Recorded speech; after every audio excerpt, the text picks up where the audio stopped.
Hey there, it is Rachel, and in my most recent podcast episode, I talked about something that I call biological yuck. Now, you may be used to me talking about emotional yuck, when we feel some sort of emotional discomfort, like we're disappointed, or frustrated, or angry, or stressed. And it is true that emotional yuck will impact our behaviors, moods, and attitudes. The more yuck we have, the more likely our behaviors, moods, and attitudes will be negative. This is true of emotional yuck, but it is also true of biological yuck as well. And especially if you are raising a child with big emotions, they are tremendously impacted by their biological yuck. They are very much more negative when they are hungry or when they're tired. You may also notice more negative behaviors, moods, and attitudes if they are over or understimulated. That's another type of biological yuck.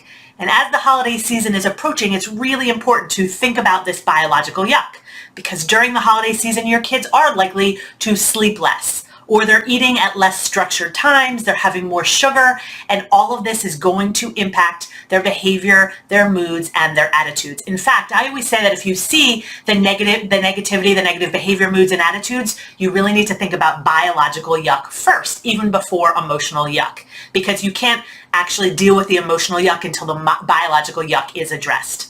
So this leads to 2 tips I have for you this holiday season.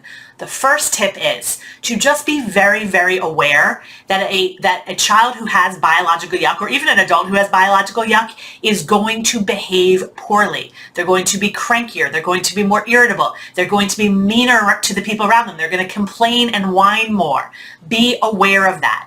And that leads to my second tip, which is that I strongly encourage you to make a decision this holiday season, to make the decision to either have a more structured season where your kids are going to bed closer to their bedtime, they are eating at more structured times, you are noticing the amount of sugar they're eating, so being more aware of this and setting limits or boundaries. Or you do not have to do this. You may say, hey, it's vacation time, it's holiday time, I don't want to do this, but then I encourage you to expect the negative behavior, moods, and attitudes. If you're not creating the structure, you're going to see, like I said, more irritability, more meanness, more whining and complaining. And if you expect it, then you are less likely to get sucked into it. You're less likely to make the situation worse. So again, either create the structure or expect the behavior that's going to happen if you don't.